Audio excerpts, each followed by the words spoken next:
마음으로 고난 받는 것보다 나으니라의 이 말씀에 집중해서 살펴보고자 합니다. 하나님의 뜻에 관해서 우리 그리스도인들이 얼마나 많이 우리 입술에 올리는지요. 제 기억으로 저 기도할 때마다 하나님의 뜻, 그것을 입에 많이 올렸던 것 같습니다. 하나님의 뜻이 이루어지게 하소서, 하나님의 뜻을 알게 해 주시옵소서, 하나님의 뜻을 따라 살게 해 주시옵소서. 이게 우리 모든 기독교인들의 공통된 소망이 아닐까 하고 생각합니다. 그런데 최근 제가 책을 읽은 것 중에요, 제랄드 L. 시처 목사님께서 지으신 하나님의 뜻이라는 책을 소개하고 싶습니다. 제가 늘상 어려서부터 하나님의 뜻에 대해서 궁금증을 가지고 있다 보니까 어디에서나 하나님의 뜻이라는 것만 단어만 나오면 그냥 사서 읽어봅니다. 그런데 이 목사님께서 이 책에 어떤 내용이 왜 하나님의 뜻을 어떻게 우리에게 풀이하고 계실까, 그리고 궁금증이 나서 책을 사서 읽었는데요. 이 이야기를 하기 전에 혹시 여러분들 기억하시는지 모르겠어요. 작년 12월경에 어떤 가족이 아들이 이제 군대에 이제 입대를 하는데 거기 훈련소에다 데려다 주고 돌아오는 길에 아버지가 그 차를 가로수를 들이받아서 그 배수구에 빠지면서요, 딸이 2명, 그리고 여자친구, 그리고 자기 부인 4명이 동시에 죽었어요. 그 자리에서 참사를 당하신 거죠. 그리고 이 아버지는 중상을 입었어요. 그리고 지난달에 보니까 그 아들이 이제 심신미약으로 인해서 제대를 했더라고요. 그런 기사를 제가 읽었는데, 그 기사를 보면서 정말 마음 아팠던 것은 그 아버지가 앞으로 어떻게 살아갈까, 그리고 그 아들은 정말 또 어떻게 그 아버지하고 같이 살아갈 수 있을까, 그 생각 때문에 굉장히 마음이 좀 먹먹했어요. 그게 의도됐던 것도 아니고 그야말로 잠깐의 실수 때문에 사람의 생명을 4명이나 잃었고, 그거나 더군다나 그게 한 가족이었고, 또 일생의 반려자로 생각했던 여자친구까지 그렇게 동시에 그렇게 세상을 떠는 사고를 당했는데, 이 목사님도, 시처 목사님도 거의 비슷한 그런 과정을 겪으셨어요.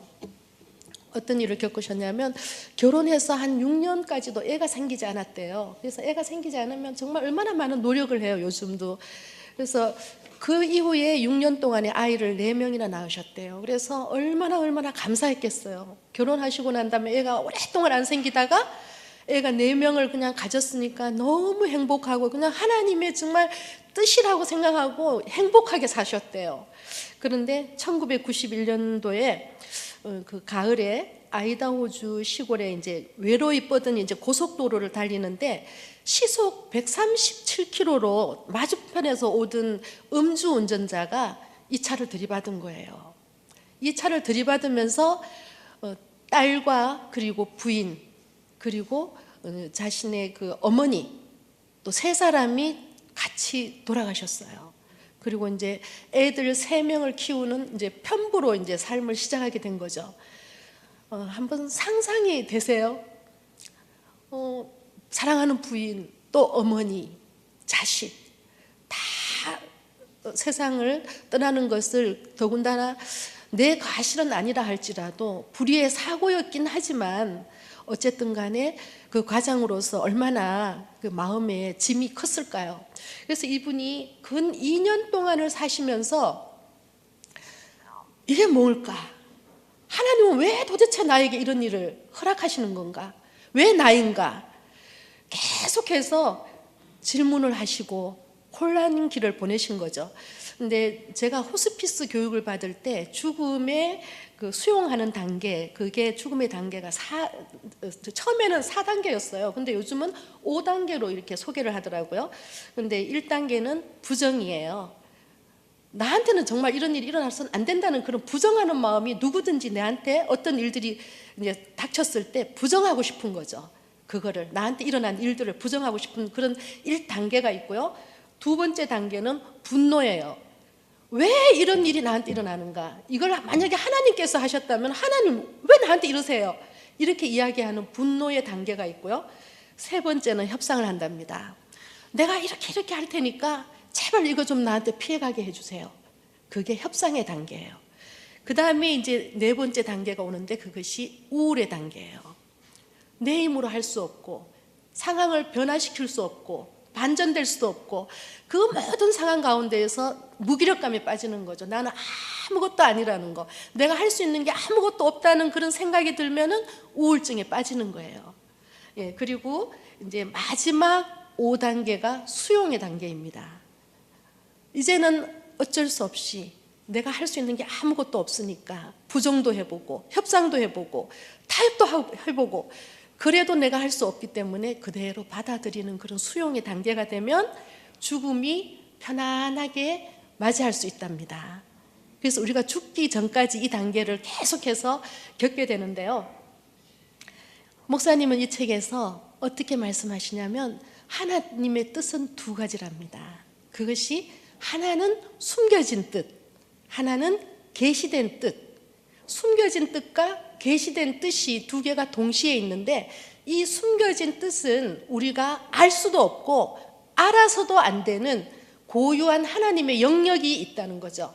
그런데 계시된 뜻은 이미 우리 가운데 있다는 거예요. 지금 내가 이 자리에 있다는 거, 지금 내가 이 자리에서 숨쉬고 살아간다는 것이 이미 하나님의 계시된 뜻이라는 겁니다. 너 여기에서 여기 있는 사람들과 이 자리에서 함께 살아가는데 어떻게 살아가는지는 우리에게 자유권을 맡기신 거죠.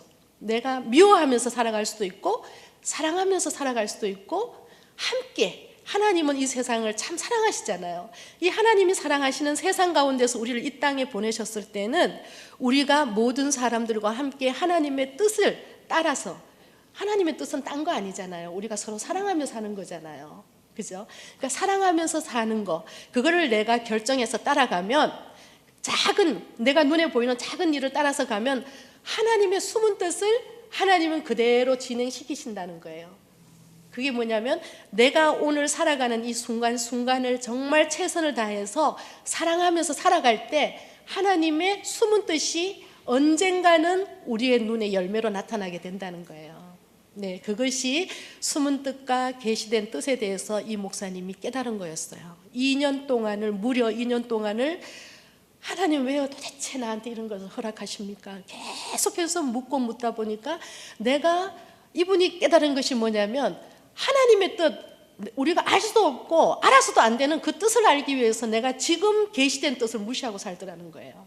내 최선을, 지금 현재의 삶을 충실하게 살지 않더라는 거예요. 그래서 이 목사님이 그렇게 결론을 내리시고 난 다음에는 이 하나님의 뜻을 책을 펴내셨어요.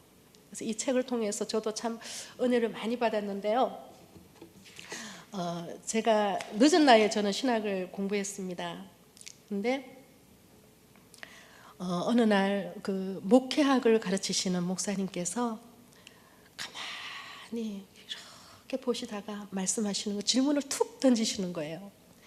여러분은 예수님이 이 땅에서 사실 때 많이 웃으셨을 것 같습니까? 많이 우셨을 것 같습니까? 그렇게 시작을 하시는 거예요. 근데 저는 그 목사님의 배우 사정을 알고 있었거든요. 이분이 서울에서 큰 교회를 목회를 하시다가 너무너무 힘들어서 스트레스 때문에 중병을 얻은 거예요. 중병을 얻어가지고 그 병이 또 재발돼가지고 2번의 죽음의 고비를 넘기고 난 다음에 다시 재기해서 신학교에 와서 강의를 시작하신 분이었거든요. 그래서 그분이 목회학을 가르치기에는 딱 좋으신 분이잖아요. 그래서 목회학을 당신이 이제 가르치시는데, 그래서 저는 그분이 그런 아픔을 겪었던 것을 알고 있기 때문에, 그리고 제가 보는 세상도 크게 뭐 즐겁고 행복한 것 같지 않고 예수님이 보시면 참 슬픈 일만 있을 것 같다는 생각이 들어서 제가 용감하게 손들고 저는 예수님이 많이 우셨을 것 같습니다. 그랬더니 이분이 빙긋이 웃으시면서 창밖을 보시면서 아니에요, 예수님이 이 땅에 계셨을 때는 많이 웃으셨어요. 그러시는 거예요. 그러시면서 하시는 말씀이, 예수님이 이게 기사를 봐라, 성경을 봐라. 어디에 예수님이 항상 잔치자리에 있고 제자들과 함께 들녘을 거니시고 또 기도하러 올라가시고 하나님께 기도하는 시간, 그 시간이 얼마나 귀했으면 하나님 그 시간과 장소를 정해서 그곳에서 하나님과 교통하시고 그리고 당신이 내려와서 많은 사람들이 기적을 행할 때 잔치집에서 술이 떨어졌다 그러면, 연회장에 술이 떨어졌다 그러면 물로 포도주를 만드는 기적도 행하시고, 그러면 또 많은 사람들이 즐거워하고 행복해하고, 그 연회장이 그랬잖아요. 모든 사람들이 처음에는 좋은 술을 줬다가 취하고 나면 나쁜 술을 내놓는데 어떻게 이 집에는 갈수록 좋은 술이 나오냐고 그런 얘기를 했을 정도로 많은 사람들이 기쁘게 하고 즐겁게 하고, 그리고 죽은 자도 살리시고 눈먼 자는 뜨게 하고 말 못하는 사람 말하게 하고, 그렇게 많은 예수님이 하신 일은 사실은 전부 살리는 역이었거든요. 그렇잖아요, 그죠? 예수님이 가시는 곳마다 모두 살아나는 역사가 있었어요. 그랬기 때문에 예수님은 살아나는 걸 당신이 행함으로 인해서 살아나는 것이 보였을 때 그 마음이 얼마나 기쁘셨겠냐는 거예요. 그리고 예수님께서 그러셨거든요. 나는 내가 아버지의 뜻을 지금 행하고 있다 그랬거든요. 아버지의 뜻을 행하면서 아버지의 뜻이 내 눈앞에서 벌어지는 것들을 보면서 죽은 자를 살리고, 아픈 자가 일어나고, 38년 된 병자가 일어나고, 침상에 누웠던 자가 침상을 들고 가는 그런 기적들을 바라보면서 예수님의 마음이 얼마나 기쁘셨겠냐는 거예요. 우리는 계속해서 고난에 이게 집중하다 보니까 1년마다 고난주간은 오잖아요. 부활은 오잖아요. 그런데 우리가 그 길 맴돌고 있는 거예요. 사실은 예수님이 오셔서 하시고자 했던 일들이 뭔지, 살리고자 하셨던 그 일들이 지금도 여전히 진행되어야 되는데, 예수님이 오시고 난 다음에 그 모든 일들을 우리가 어쩌면은 올스톱을 시키고 있는 것은 아닐까. 왜? 우리가 예수님의 그 사랑을 살지 못하니까. 그 말씀대로 우리가 베풀며 살지 못하고, 그러니까요. 그래서 지금 이 시간 참 그런 마음이 듭니다. 예수님이 이 땅에 오셔서 고난 당하심으로 그 고난을 통해서 생명을 우리에게 주셨던 것처럼, 예수님이 이 땅에 오셔서 정말 그 살리는 역할을 하시면서 얼마나 행복해 하셨을까. 그런 마음도 우리가 이제는 좀 한 단계 더 생각을 했으면 좋겠습니다. 고난주간에 늘 우리가 그냥 어둡고 침침하고, 고난하면은 누구도 좋아하는 사람 없잖아요. 고난하면 괜히 막 힘들어지고 막 마음이 그냥 다운되고 그런 일들이잖아요. 그런데 예수님은 이 땅에 오셔가지고 정말 당신이 하시는 그 일들을 통해서 살아나는 일들을 보면서 행복해 하셨다는 거, 그거를 이번 고난주간을 통해서 기억을 해주셨으면 좋겠습니다. 네, 그래서 저는 지금도 지금은 그 목사님의 말씀에 동의합니다. 예수님은 이 땅에 오셔서 많이 우셨을 거야.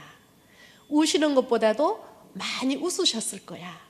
네, 그 말씀에 저는 동의하게 됐습니다. 그렇다면 오늘 우리는 이 예수님께서 오셔서 하셨던 그 많은 일들을 우리가 이 성경 말씀도 계시된 하나님의 뜻이잖아요. 하나님께서 우리에게 보여주시는 거잖아요. 이것을 읽으면 우리는 하나님을 알게 되잖아요. 이게 하나님의 계시된 뜻이거든요. 예수님은 육신으로 오셨지만 그분이 가시면서 너희들과 항상 함께 있을 것이라고 약속하시면서 이 말씀을 주신 거거든요. 성령의 감동으로 지어진 것이 이 성경이니까. 그러니까 이것이 하나님의 계시된 뜻이라는 거예요. 네. 그래서 우리가 하나님의 뜻을 이루며 사는 삶이 어떤 것일까? 그것은 바로 비움과 채움입니다. 이 자리에 목사님이 쓰시던 컵이 있는데요. 이 컵에 샘물을 붓기 위해서는 반드시 비워야 됩니다. 내 속에 있는 생각, 내 고집, 내 아집, 그런 것들을 내가 비우지 않으면 예수 그리스도의 그 사상은 우리 가운데로 들어올 수 없습니다. 저한테 아주 좋은 믿음의 동력자가 있는데요.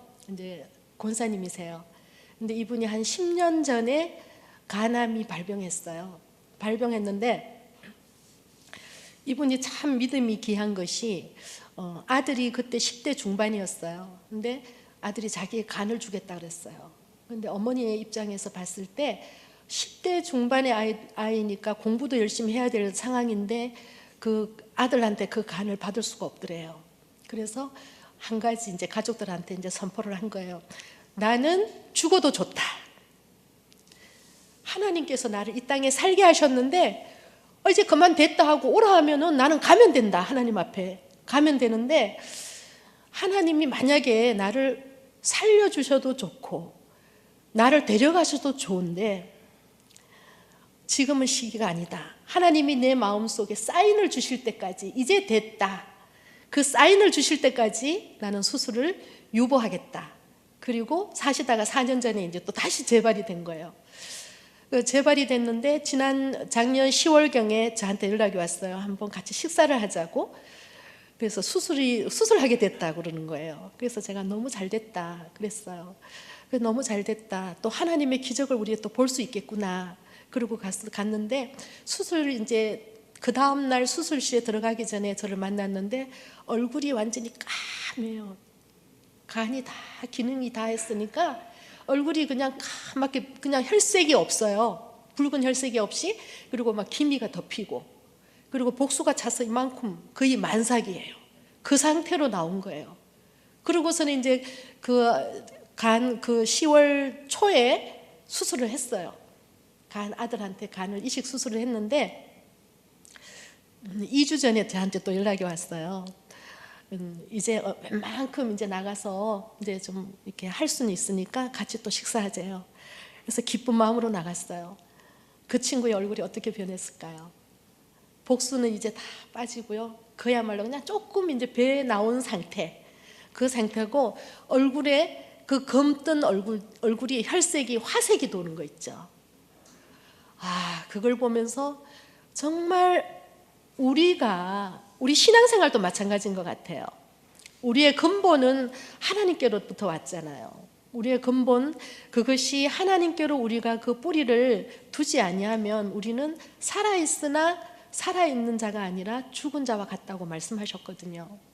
우리의 영혼이 살아야 되는 거니까, 우리 육신이 사는 것이 아니라 우리의 영이 살아야 되는 사람들이니까. 그래서 정말 기쁜 마음으로 그 친구하고 식사하면서 제가 감탄을 얼마나 했는지 몰라요. 그래서 정말 어쩌면 그렇게 불과 몇 개월 전에 그 얼굴, 그 몸의 상태가 아니라 얼굴에 혈색이 돌아서 이렇게 붉으스름하게 이렇게 변하는 모습을 보면서 정말 잘했다 그랬더니 그러더라고요. 하나님께서 사인을 주셨대요. 이젠 그만해도 된다. 네가 그동안 정말 잘 참았다. 그런 마음을 주시더래요. 그래서 아들한테 이제 됐다 하고 수술하자 그랬대요. 그런데 이 친구가 하는 얘기가 그래요. 수술비가 그거 하면 보통 한 몇 천이 든대요. 한 뭐 4, 5천 가까이 든다고 막 그러는 것 같더라고요. 엄청난 수술비가 드는데 돈 있냐 그러니까 돈 없대요. 돈 없대요. 하나님께서 나보고 수술하라 그랬으니까 하나님께서 어떻게 하시겠지. 정말 믿음이 대단한 사람이에요. 그런데 정말 어떻게 자신은 모르는 사람인데도 막 교회를 통해서 돈이 들어오는데, 결국 자기는 돈 기껏 해봐야 아마 1,000만 원? 뭐 그 정도 가지고 그 간 이식 수술을 한 거예요. 그래서 본인은 분명한 확고하게 그런 마음이 있더라고요. 하나님께서 그 마음을 주시기 전까지 움직이지 않겠다. 그게 우리에게도 필요할 것 같아요. 네, 그래서 정말 우리 그 권사님도 죽음의 5단계를 반드시 거쳤을 겁니다. 수용의 단계에 이르기까지 그 친구가 범사에 감사하는 그런 단계에 이르렀다고 생각합니다. 오늘 본문 말씀 16절 말씀을 한 번 더 읽어보고 싶습니다. 선한 양심을 가지라. 이는 그리스도 안에 있는 너희의 선행을 욕하는 자들로 그 비방하는 일에 부끄러움을 당하게 하려 함이라. 아멘. 여기 보면 그리스도 안에라고 있죠. 이 그리스도 안에, 엔 그리스도, 이것은 이 본문의 베드로전서에 3번 나옵니다.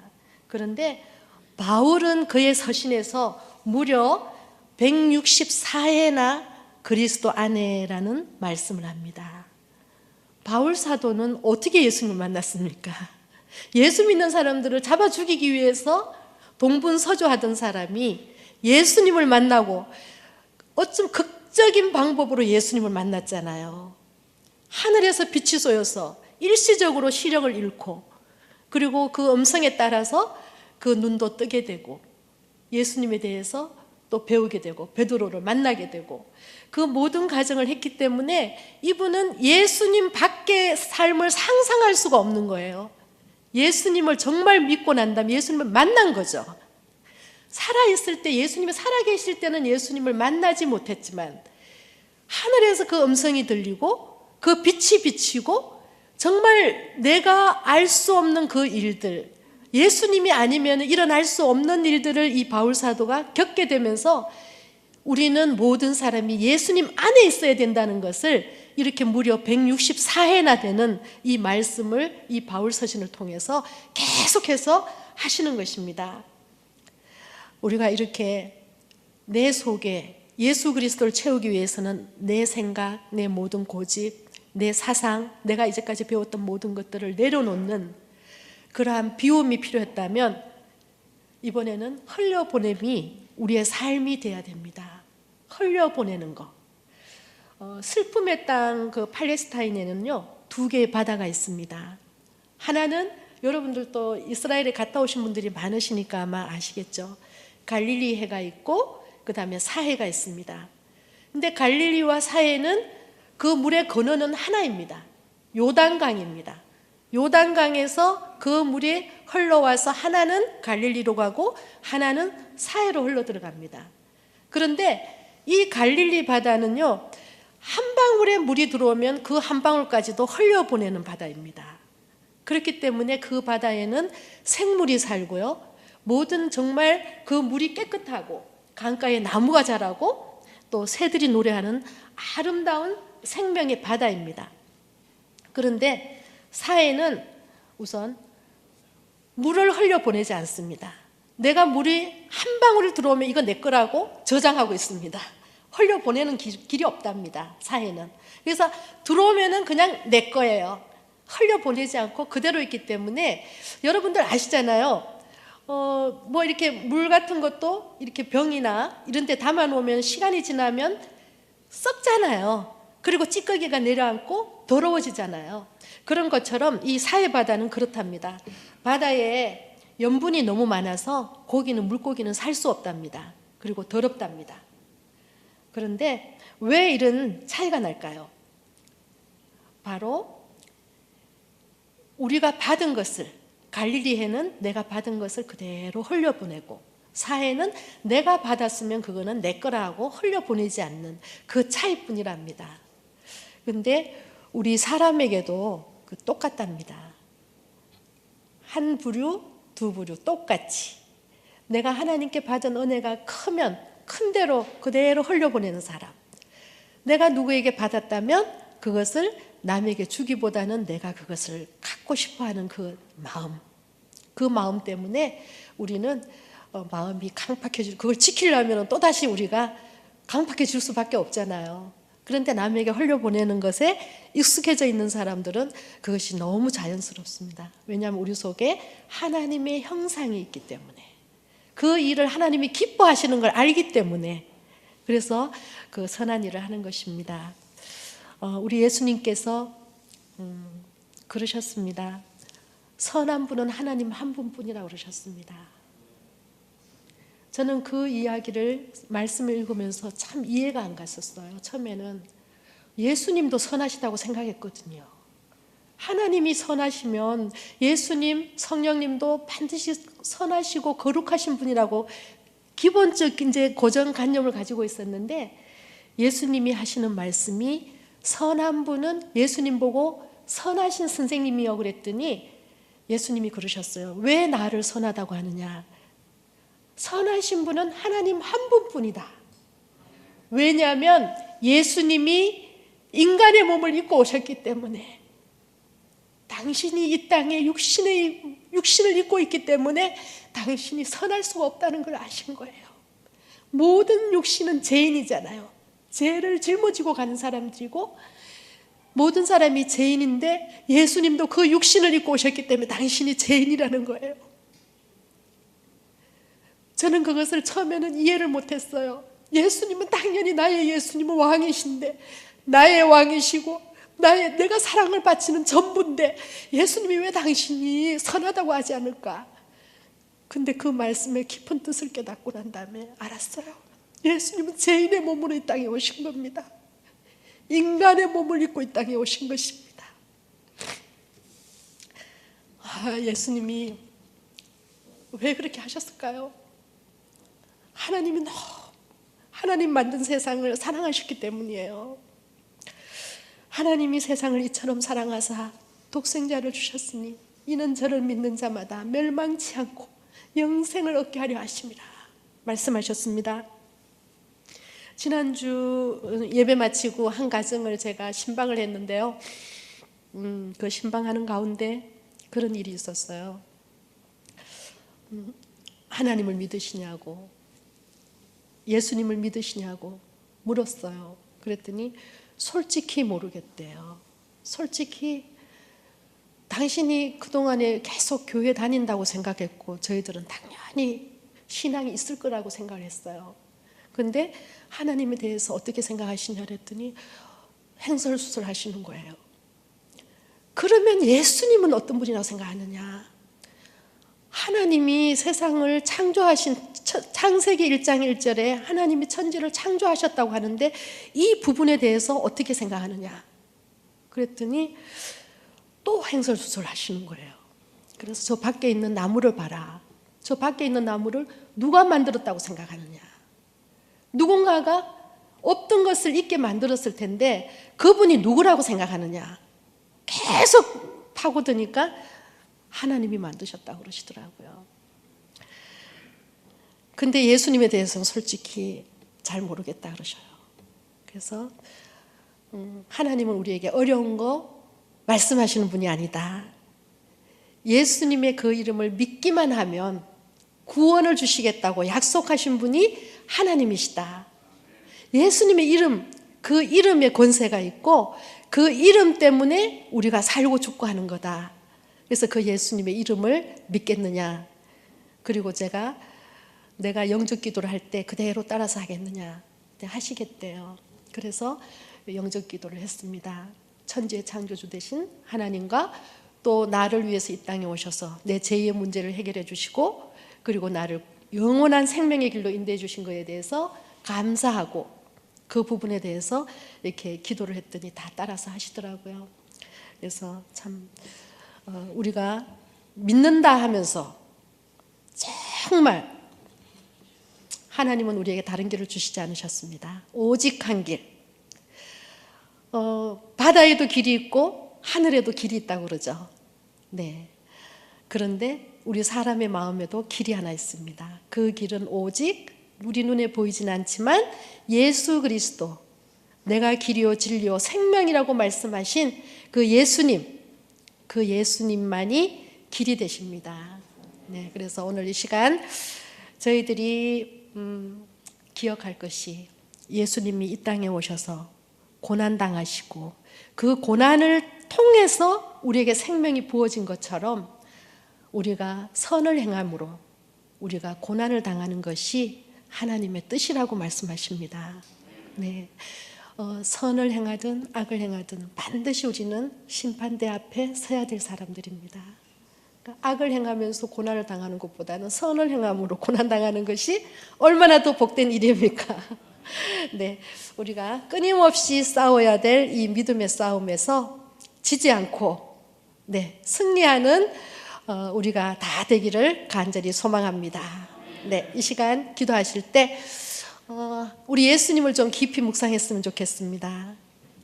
예수님, 나를 살리시기 전까지 그 고난이 그 몸에 짊어지고 가는 십자가였습니다. 나에게 있는 십자가는 무엇입니까?